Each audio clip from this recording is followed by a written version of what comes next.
بسم اللہ الرحمن الرحیم۔ السلام علیکم ناظرین، میں ہوں شہری عارف حمید بٹی، لاہور پاکستان سے اہم اور دیگر خبروں کے ساتھ۔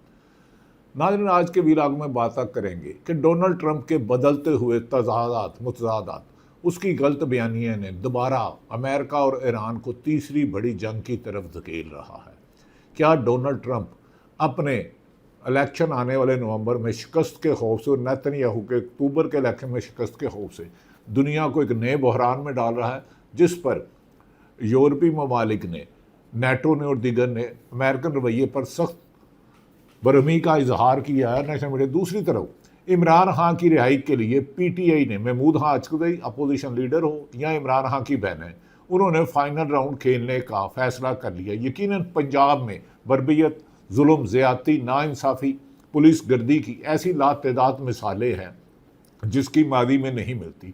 دوسری طرف یہ بھی کہا جا رہا ہے کہ موجودہ حکمران اب جنہوں نے 8 فروری کے نتائج کو رد و بدل کیا تھا ان پر بوجھ بن چکے ہیں اور نومبر تک ان کے جانے کی خبریں بازگشت کر رہی ہیں۔ ان پر ایلیگیشن ہے کہ ان کے خلاف چارج شیٹ بہت بڑی ہوتی جا رہی ہے۔ نہ صرف معاشی ناکامیاں، اکانومی کی بری حال، بلکہ سیاسی عدم استحکام اور ملک میں بڑھتی ہوئی کرپشن، زیادتی اور انتقامی کارروائیوں سے موجودہ حکومت کا جانا اور بانی P T I Imran Khan کے لیے پھر آفر کے لیے انہیں ایک بندہ بھیجنے کی تجویز زیر غور ہے کہ عمران خان سے کہا جائے تھوڑا سا ٹائم دے دے۔ لیکن عمران خان کا پہلے دن سے ایک موقف ہے کہ اگر آپ کچھ بات کرنا چاہتے ہیں تو نئے الیکشن کرائے جائیں۔ تحریک انصاف کی یاسمین راشد، عمر سرفراز چیمہ، شاہ محمود قریشی وائس چیئرمین، عمر سرفراز چیمہ اور دیگر تمام قائدین اور رہنما کو جن پر سیاسی مقدمتوں نے فوری طور پر رہا کیا جائے، اور عمران خان نے کہا کہ 27ویں اور 26ویں ترمیم کو ختم کر کے میں عدالتوں سے رہا ہو کر آؤں گا، اور ایک ہی طریقہ ہے کہ 2026 کے اینڈ تک الیکشن کرا دیے جائیں۔ اس پر ابھی جواب نہیں دیا گیا۔ ناظرین، دوسری طرف ڈار فیملی کی مشکلات میں اضافہ ہوتا جا رہا ہے۔ گزشتہ روز ڈار صاحب جو گرفتار ہوئے تھے ان کا 5 دن کا مزید ریمانڈ لے لیا، لیکن اس میں اتنے سوالات ہیں کہ وہ ابھی تک پولیس یہ بتانے میں ناکام رہی ہے کہ ان بچیوں کو، غیر ملکی 2 ملکوں جن سے اجتماعی زیادتی اور غربتوار، انہیں کس نے ویزا لگوا کے دیا، پاکستان میں ریسیو کس نے کیا، اور ڈیفنس کے جس گھر میں رہ رہی تھی وہ کرائے پر کس نے لیا، اور آخر باس ہے کون۔ جو وحید نامی بندہ ہے اس کو تو اپنا نام اردو میں نہیں آتا، تو لڑکیوں کے مطابق غیر ملکی وہ صرف انگلش بولتا تھا۔ ناظرین، دوسری طرف آ جاتے ہیں کہ ایران اور امریکہ کے درمیان جنگ بندی کا باقاعدہ معاہدہ ہوا، جس میں کئی درجنوں راؤنڈ ہوئے۔ پاکستان کا کلیدی رول تھا وزیر اعظم شہباز شریف صاحب اور فیلڈ مارشل سید عاصم منیر صاحب کا کلیدی دور تھا۔ اس میں کئی ایران کے دورے کیے گئے، امریکہ کے کیے گئے، پاکستان میں پہلا راؤنڈ ہوا اسلام آباد میں اور دوسرا دوحہ میں ہوا۔ اب امریکہ کے بدلتے بیانات، کیونکہ امریکہ کو اپنی شکست نظر آ گئی، امریکہ کے اندر امریکن عوام نے ڈونلڈ ٹرمپ پر عدم اعتماد کیا اور نیتن یاہو کے خلاف اسرائیلی عوام ہو گئی۔ اب ٹرمپ اپنی شکست کو فتح میں بدلنے کے لیے کل پھر سے امریکہ اور ایران کے درمیان بڑے پیمانے پر جھڑپیں شروع ہو گئی ہیں۔ امریکہ کے صدر ڈونلڈ ٹرمپ نے کہا ایران کے ساتھ ہماری جنگ بندی ختم ہو گئی ہے، ایران کے ساتھ ہماری جنگ بندی ختم ہو گئی ہے، اور گزشتہ روز تیز جھڑپیں ہوئیں جس کا ایران نے بھرپور جواب دیا۔ ٹرمپ نے، امریکن صدر ٹرمپ کا بڑا اعلان، کہا کہ ایرانی حملوں کے بعد انہوں نے الزام لگایا کہ ایران پر حملہ کیا، جبکہ ایران کہتے ہیں ہم نے جوابی حملہ کے خیال میں مفاہمتی یادداشت جسے MOU کہا جاتا تھا وہ ختم ہو چکی ہے، اب وقت ضائع نہیں کرنا چاہیے، اب ہمیں اپنا کام کرنا ہوگا۔ ایران کے تمام قیادت کو ختم کر دیا۔ امریکہ کے جھوٹ کی اتنی داستانیں ہیں ٹرمپ کی کہ CNN نے رپورٹ دکھائی کہ ٹرمپ نے درجنوں مرتبہ کہا تباہ ہو گیا، لیکن وہ اس سے پہلے سے زیادہ ایران حملہ کرتا ہے اور امریکہ میں اور اسرائیل میں تھرتلی مچ جاتی ہے، اور مڈل ایسٹ کے مشرق وسطیٰ میں بھی تھرتلی مچ جاتی ہے۔ ٹرمپ نے کہا اب وہاں نئے لوگ ہیں، ایرانی جوہری تنصیبات پر ہمارا موقف بہت واضح ہے، ایران کسی صورت بھی جوہری ہتھیار نہیں رکھ سکتا، ایران نے ہمارے ہزاروں فوجیوں کی جانیں لی ہیں۔ اب امریکہ مان رہا ہے کہ ایران نے ہمارے ہزاروں فوجیوں کی جانیں لی ہیں، ایران میں ہزاروں معصوم افراد کے خون کا ذمہ دار ہے، نیٹو سے خوش نہیں ہے۔ ٹرمپ نے نیٹو پر بھی عدم اعتماد کر دیا کہ نیٹو نے کہا کہ یہ اس کی ذاتی جنگ ہے، ایران کے خلاف ہماری کوئی مدد نہیں کی، جبکہ میڈل ایسٹ پورے نے انہیں اپنی بیسز دی تھی۔ ہمیں نیٹو کی نہیں، نیٹو کو ہماری ضرورت ہے۔ اسپین نیٹو کا خوفناک شراکت دار ہے، اسپین کے ساتھ کوئی تعلق نہیں رکھنا چاہتے۔ گرین لینڈ امریکہ کے لیے بہت بڑا مسئلہ ہے، جس پر ایران نے واضح جواب دیا کہ ہم نے امریکہ اور اسرائیلی حملوں پر ان کے ناکو چنے چبا دیے، اور یہ اب امریکہ ایران پر حملہ کرے گا تو پہلے سے زیادہ شدت سے حملہ کریں گے، اور اس سے اب امریکہ سپر پاور نہیں رہا۔ ڈونلڈ ٹرمپ اپنی نومبر میں الیکشن ہارنے کی کشتی کو بچا کر اپنے اوپر جھوٹی فتح کی پلیٹ لگانا چاہ رہا ہے، جسے ساری دنیا نے ایکسپوز کر دیا ہے۔ ایرانی میڈیا ہو، امریکن میڈیا ہو، اسرائیل میڈیا ہو، اسرائیل کی تباہی کی داستانیں زبان زد عام ہے۔ یقیناً ایران میں بھی بہت بڑا نقصان ہوا ہے، 3500 سے زیادہ شہادتیں آیت اللہ خامنئی پر، جس طرح ان کے سوگ پر کروڑوں لوگ نکلی۔ انہوں نے کہا کہ ایرانی پاسداران انقلاب، سیاسی قیادت، مذہبی قیادت اور عوام ایک پیج پر ہے، اور وہ امریکہ کے ہر مقابلے کا اسرائیل کا جواب دیں گے۔ ایران کا امریکی حملوں پر دندان شکن جواب ہے۔ بحرین اور کویت میں ایرانی میڈیا کے مطابق 85 امریکی فوجی اہداف پر حملے کیے گئے، امریکی اڈوں پر میزائلوں اور ڈرونوں سے نشانہ بنایا گیا۔ پاسداران انقلاب اور نشانہ ان کے اہداف کو اچیو کیا۔ انہوں نے کہا بحرین میں 5th فلیٹ اور کویت میں ایئر بیس کو نشانہ بنایا، جس سے امریکن ایئر بیس کو بھاری نقصان ہوا۔ کارروائی معاہدے کے خلاف ورزی کے رد عمل ہے۔ انہوں نے کہا کہ امریکہ نے جنگ بندی کے معاہدے کی خلاف ورزی کی تو جو جوابی کارروائی معاہدے کی خلاف ورزی کا رد عمل ہے۔ امریکہ نے ہرمزگان اور ماشیر میں فضائی حملے کیے۔ امریکن ایرانی ترجمان، انہوں نے کہا امریکہ نے حملے کی تعزیتی تقریبات متاثر کرنے کے لیے کیے ہیں۔ پاسداران انقلاب کا دعویٰ ہے کہ اب نئے ہرمز میں امریکی مداخلت کی اجازت تھی، نہ ہے، نہ دیں گے، اور اگر ادھر کیا تو امریکہ ایک اپنا بحری جہاز بھاگ گیا اب نئے ہرمز سے لے کر۔ بحرین اور کویت میں ایران کے حملوں کے وقت سائرن شہریوں میں خوف راز پھیل گیا۔ بحرین کے وزارت دفاع نے شہریوں کو محفوظ مقامات پر منتقل کرنے کی کوشش کی گئی ہے۔ ناظرین، دوسری طرف ایران کے ساتھ ہماری جنگ بندی ہے، یہ تو پہلے ہی کہہ چکے ہیں۔ امریکہ نے ایک اور یو ٹرن لیا ہے۔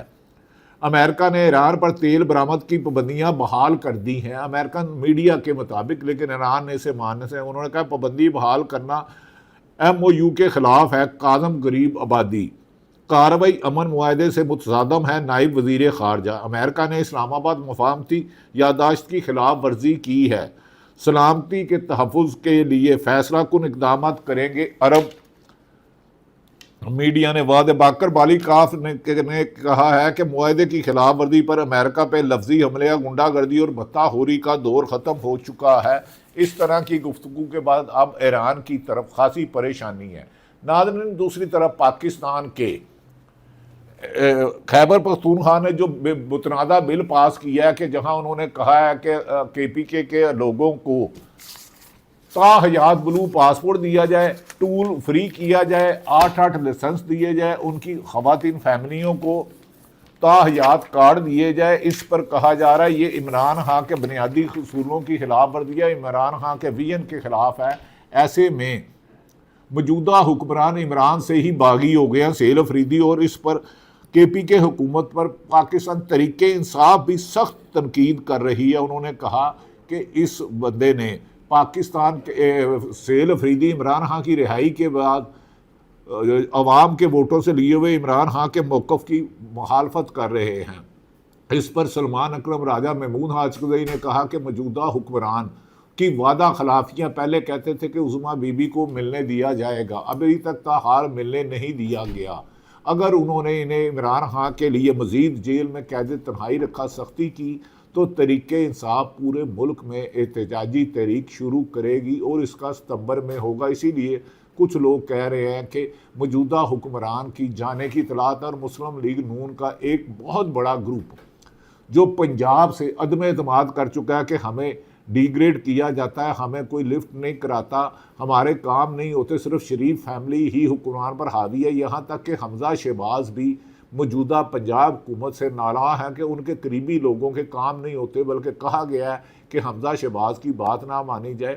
کچھ لوگوں کا دعویٰ ہے کہ مریم نواز کی سہیلیوں نے انہیں اس سٹیج پہ پہنچا دیا ہے۔ مریم نواز نے کہیں اظہار کیا مسلم لیگ نون کے ذرائع کے مطابق کہ اگر وہ وزیر اعظم بنے گی تو علی ڈار پنجاب کا وزیر اعلیٰ ہوگا، جس پر مسلم لیگ نون میں 40 سال سے رہنے والی ایک اہم شخصیت سینئر سیاست نے جب ہم سے بات کی تو انہوں نے کہا کیسی بدقسمتی ہے، ہم نے 40-50 سال سیاست میں گزار دی، اب ان کے بچوں بھی آگے ہوں گے تو ہم ایسی نہیں مانیں گے۔ کہا جا رہا ہے کہ اگر پنجاب میں تبدیلی آئی تو 60% مسلم لیگ نون کے MP اپنے راستے جدا کر سکتے ہیں۔ میں یہ نہیں کہہ رہا جدا کر گئے ہیں، جدا کرنے کی امید ہے کہ وہ ان کے رویے سے پریشان ہیں کہ یہ کیا ہو رہا ہے۔ دوسری طرف عمران خان کی بہن علیمہ خان نے واشگاف لفظوں میں کہا ہے کہ اب اڈیالہ جیل کے باہر منگل کے روز آئندہ کسی سیاسی جماعت کے PTI لوگوں کو آنے کی ضرورت نہیں ہے، اور انہوں نے کہا ہے کہ سب سٹریٹ موومنٹ تیاری کرے۔ عمران خان کی زندگی اور صحت کے ساتھ حکمران کھیل رہے ہیں، ہم بہنیں جیل میں جانے سے لے کے کسی بھی ظلم کا مقابلہ کرنے کے لیے تیار ہیں۔ یاد رکھیں کہ پاکستان میں عمران خان کی بہنوں نے وہ مثال کر دی کہ کسی ایک لیڈر کے اگر 100 بھائی بھی ہوں تو اتنی نہیں کر سکتے جتنی علیمہ خان، نورین نیازی اور عظمیٰ نیازی نے جدوجہد کی ہے، اور آج تک عمران خان کے ایشو کو انٹرنیشنل میڈیا، سوشل میڈیا اور اوورسیئرز پاکستانیوں نے زندہ رکھا ہے، اور KPK کے کچھ لوگوں نے بہت قربانیاں دی ہیں، لیکن کچھ لوگ اب حکومت میں صرف ترامیم میں، قوانین میں ترامیم کر کے اپنی سہولتیں لے رہے ہیں، اور یہ بھول گئے ہیں کہ ان کا لیڈر جس کے نام سے ان کو ووٹ ملا عمران خان اس وقت جیل میں ہے اور قید تنہائی میں ہے، اور اس کی صحت اور اس کی اہلیہ کی صحت بھی ٹھیک نہیں ہے، جس پر لاہور کوٹ لکھپت میں ڈاکٹر یاسمین ارشد، عمر سرفراز چیمہ، اعجاز چودھری، میاں محمود الرشید نے کہا کہ عمران خان کی صحت کے متعلق لازمی ملاقات کی جائے۔ PTI کا کہنا ہے کہ محسن نقوی ہمیں جان کے ٹرک کی بتی کے پیچھے لگاتے ہیں، جب دباؤ آتا ہے تو کہتے ہیں ملاقات کرا دیں گے، بعد میں منحرف ہو جاتے ہیں، یہ دھوکہ دیتے ہیں، اب ہم ان کے دھوکوں میں نہیں آئیں گے۔ اور عمران خان کی موجودہ حکمرانوں کے خاتمے تک جدوجہد جاری رکھے گی۔ انہوں نے کہا سپریم کورٹ میں جو اسلام آباد میں عمران خان کے ہائی کورٹ میں کیس ہیں، قید تنہائی کا کیس ہے جس کی 6 اگست ڈالی گئی، قید تنہائی آ جائے اور 1 مہینے بعد ڈالنا، جس پر ہائی کورٹ کے جسٹس صاحب خادم حسین نے کہا ہے کہ عمران خان کو بتایا جائے کہ قید تنہائی میں رکھا کس قانون کے تحت رکھا، کیوں رکھا، اس کی بہنوں سے کیوں ملاقات نہیں کرائی جاتی۔ لگتا ہے کہ موجودہ حکمران اپنے ہی بوجھ سے، اپنی ہی غلطیوں سے، اپنی ہی ناکام اکانومی پالیسیوں سے، اپنے ہی لوگوں کو نظر انداز کرنے سے، نون لوگ کے سینئر لوگوں کا کہنا ہے کہ PTI والے ہم سے 10 گنا زیادہ مقبول ہو چکے ہیں کہ نون لیگ نہ تو اکانومی طور پر پاکستان کو سنبھال سکی، نہ ہی لوگوں پر مہنگائی کم کر سکی۔ اس وقت دنیا میں تیل کی قیمت کم ہے اور پاکستان میں تیل، بجلی اور گیس کے بلوں نے لوگوں کی زندگی اجرن کر دی ہے۔ آٹے کی قیمت 2800 روپے 20 کلو کی ہو گئی ہے، جس سے عوام کا جینا دشوار ہو چکا ہے۔ روزمرہ کی اشیاء کی بڑھتی ہوئی قیمتوں نے عوام کو اور حکومت کو ایک دوسرے کے سامنے کھڑا کر دیا۔ اگر عوام کا یہ لاوا پھٹ گیا اور لوگ سڑکوں پر آ گئے تو حکومت کے لیے چلنا مشکل ہوگا۔ دوسری طرف یہ بھی کہا جا رہا ہے کہ ملک کے صدر آصف علی زرداری، جن کا پیپلز پارٹی سے تعلق ہے، اس میں کچھ لوگوں کا خیال ہے کہ آنے والے 2026 میں صدر کی تبدیلی بھی متوقع ہے۔ میں یہ نہیں کہہ رہا فیصلہ ہو گیا ہے، کیا آنے والے دنوں میں موجودہ حکمران جو اس وقت اقتدار میں ہیں، خود ہی فیصل واڈا نے کہا تھا یہاں تو یہ کنٹینر پر ہوں گے یا کنٹینر کے اندر ہوں گے، کیا اب مسلم پاکستان تحریک انصاف PTI جو 4 سالوں سے قربانیاں دے رہی ہیں، جن پر لاکھوں مقدمات ہیں، لاکھوں چھاپوں کا سامنا کیا گیا ہے، ان کے لیڈر عمران خان سے لے کر بشرا بی بی، علیمہ بہنیں، سلمان اکرم راجہ، جن پر ہزاروں مقدمات ہیں، کیا اب ان کی بجائے نون لیگ اور پیپلز پارٹی کے جیل میں جانے کا وقت آ چکا ہے؟ ان کے خلاف تو ماضی میں دونوں پیپلز پارٹی اور نون لیگ نے ایک دوسرے کے خلاف اربوں روپے کی کرپشن کے الزامات لگائے اور ملک دشمنی کے الزام لگائے اور منی لانڈرنگ اور دیگر سنگین الزامات لگائے۔ لگتا ہے کہ اب ملک میں امن لانے کے لیے، جیسے کہ بلوچستان میں 2 روز قبل فتنہ الخوارج نے پاکستان کے سپاہیوں کو، ہمارے پولیس کے بھائیوں کو، 11 لوگوں کو شہید کر دیا تھا، جس کا جوابی کارروائی میں دہشت گردوں کو جہنم واصل کیا گیا۔ دوسری طرف ناظرین یہ بھی کہا جا رہا ہے کہ عمران خان نے سے ملاقات کے لیے اڈیالہ جیل کے دروازے کھلے نہ کھلے، مگر علیمہ خان نے عمران خان کے ایشو کو ایک انٹرنیشنل ایشو بنا دیا ہے۔ غیر ملکی میڈیا بھی لکھ رہا ہے کہ پاکستان میں انسانی حقوق کی خلاف ورزیاں کی جا رہی ہیں، یہاں تک کہ انسانی حقوق کی خلاف ورزیوں کے ساتھ ساتھ مہنگائی، بے روزگاری اور ظلم کی وجہ سے موجودہ حکمران عوام کے غم و غصے کا شکار ہیں۔ یہ اکیلے پبلک میں جا ہی نہیں سکتے، ان کی سیکورٹی 10 گنا بڑھ گئی ہے۔ اربوں روپے کے جہاز لینے والوں نے عوام کے 200 یونٹ بجلی کے استعمال کرنے والوں پر 20 ہزار 15 ہزار بجلی کے بلوں نے لوگوں کی زندگی اجرن کر دیا، جینا مشکل کر دیا ہے، تعلیم اور صحت کی سہولتیں نایاب ہو چکی ہیں۔ ناظرین، ایسے میں کیا موجودہ حکمرانوں کو لانے والے عمران خان کو اگر عدالتیں آزاد کرتی ہیں اور عدالتیں آئین اور قانون کے مطابق فیصلہ کرتی ہیں اور عمران خان رہا ہو جاتے ہیں، تو کیا نئے الیکشن اس سال ہو سکتے ہیں نومبر دسمبر میں؟ یہ ایک بڑا سوال ہے، جب کہ موجودہ حکمرانوں کو لانے والے کہہ رہے ہیں کہ طاقتور حلقے 3 سال کے لیے قومی حکومت چاہتے ہیں، جس کے مخالفت عمران خان بھی کر رہے ہیں۔ اور یہ بھی کہا جا رہا ہے کہ نون لیگ اور پیپلز پارٹی نے کہا ہے اگر صوبوں کی تعداد میں اضافہ کیا گیا اور کراچی پیپلز پارٹی کی قبضہ کراچی سے لیا گیا تو وہ بھی اپوزیشن میں آئیں گے۔ کیا نون لیگ، جس کا ووٹ بینک تقریباً بہت کم رہ چکا ہے، ایسے حالات میں لانے والوں کے سامنے آنکھ میں آنکھ ڈال کے بات کر سکتے ہیں، جبکہ شہباز شریف ایک تابع دار وزیر اعظم والی نوکری کر رہے ہیں اور نواز شریف حکومت سے نالاں ہیں، اپنے ہی بھائی کی حکومت سے، اپنی ہی بیٹی کی حکومت سے، کہ مجھے وزیر اعظم کیوں بلایا؟ اسی لیے انہوں نے گلگت بلتستان میں کہا تھا مجھے کیوں نکالا، تو انہیں فوری طور پر واپس بلا کے جنیوا بھیج دیا گیا تھا۔ عمران خان کی رہائی کا فیصلہ اب حکومت کو کرنا ہے، یا موجودہ حکمرانوں کے جیل میں جانے کے لیے جو چارج شیٹ تیار ہو رہی ہے وہ خاصی سنگین ہے۔ اللہ تعالیٰ پاکستان کا حامی اور ناصر ہو۔